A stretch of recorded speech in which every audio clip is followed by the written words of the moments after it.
দই বসানো যে এত সহজ সেটা যদি কেউ কখনো না বানায় তাহলে কিন্তু একদমই বুঝতে পারবে না।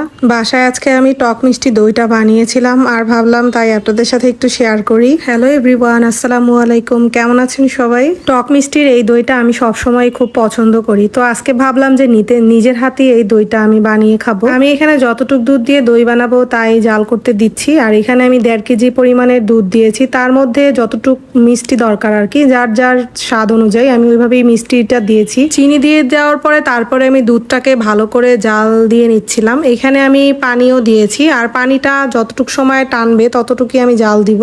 আমি তো এখানে 10 মিনিটের মতো দুধটাকে জাল করে নিয়েছি, আর কতটুক পর পর এইভাবে করেই নেড়ে দিয়েছি। দইয়ের উপরে যেই মিষ্টি দইয়ের উপরে যে কালারটা থাকে ওইটা করার জন্য আসছে এখানে আমি একটু চিনি নিয়ে তারপরে চিনিটাকে একটু লাল করে নিব। এখানে আমি কোনো প্রকারই ফুড কালার ইউজ করিনি। আমি হয়েছে এখানে চিনিটাকে পুড়িয়ে নিয়েছি, একটু লাল করে নিয়েছি, তারপরে এই যে দুধ দিয়ে দিয়েছি। এই যে এখন সুন্দর একটা কিন্তু কালার হয়ে গিয়েছে। সবগুলি দুধের মধ্যে আমি এখন এটা দিয়ে দিচ্ছি। তো দিয়ে দেওয়ার পরেই কিন্তু দুধটা অনেক সুন্দর একটা কালার চলে আসছে। তারপরে আমি আবার এটাকে ভালো করে নেড়ে চেড়ে নিচ্ছিলাম, আর এটা কিন্তু অনেকটাই হয়ে আসছে। আমি কিছুক্ষণের মধ্যেই দুধটাকে নামিয়ে নিব। 10 থেকে 15 মিনিট জাল করার পরে এই যে এরকম হয়ে গিয়েছে। এখন কিন্তু দুধটা অনেকটা ঘন হয়ে গিয়েছে। 1.5 কেজি দুধের থেকে কিন্তু কিছুটা কমেছে, একদম বেশি একটা ঘন করে নামাইনি, যেহেতু পানি দিয়েছিলাম ওই পানিটাকেই জাল করে টানিয়ে নিয়েছি। এইদিকে আমি দইয়ের বীজের জন্য দোকান থেকে 25 টাকার একটা দইয়ের কাপ কিনেছিলাম, তো ওইটাই বীজ হিসেবে আমি ব্যবহার করব। তো এটা এখন বাটিতে নিয়ে তারপর ওইটা মিশিয়ে নিব।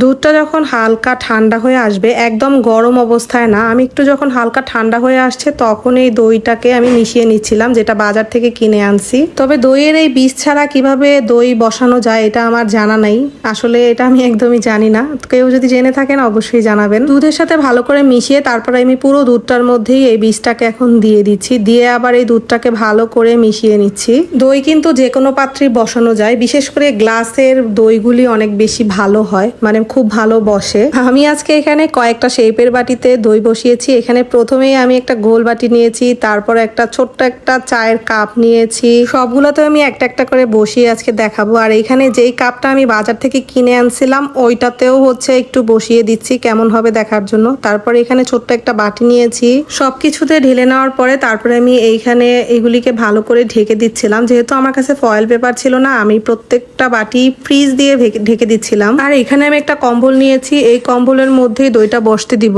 আর এই কাজটা কিন্তু অনেকটা সাবধানভাবেই করতে হবে, যেন আবার নাড়া খেয়ে নিচে পড়ে না যায়। তো এই তো আমি চলে আসছি এখানে 10 ঘন্টা পরে। 10 ঘন্টা পরে আমি এখানে চেক করতে আসছি দইটা বসছে কিনা। তো ফার্স্টে আমি এখানে এই বাটিটা উঠিয়ে দেখি যে মাশাআল্লাহ অনেক সুন্দর করে বসছে। আর এটা ছিল বাজারের সেই কেনা প্লাস্টিকের কাপটাতে।